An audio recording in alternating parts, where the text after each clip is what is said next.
of melanin, this is one of my favorite women that works in politics.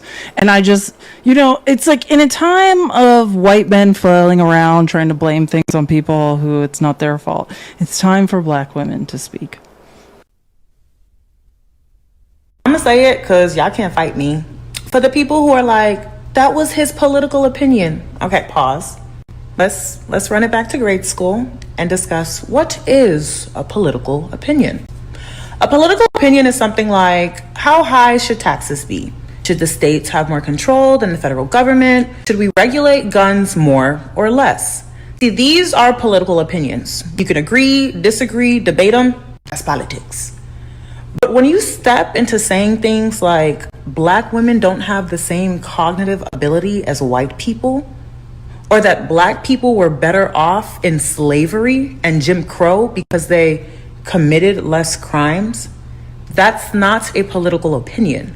That is racism and white supremacy. When you claim that the 1 in 5 women who report SA are liars, that's not a political opinion. That is misogyny. When you argue that even a 10-year-old child who is SA'd should be forced to carry that pregnancy to term, that is not a political opinion. That is violence and asinine, honestly. And when you say that we should bring back live, televised executions for children, that is not a political opinion. That's apparently a self-fulfilling prophecy. And let me be clear, violence is never the answer, and I do not stand for it.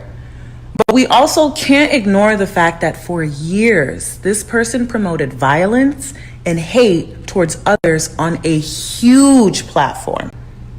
We need to stop pretending like every belief falls under the umbrella of political opinion.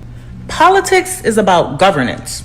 Dehumanizing people, encouraging violence, that is not politics. That is extremism. And clearly we can see that when we normalize it, the more dangerous it becomes for everyone.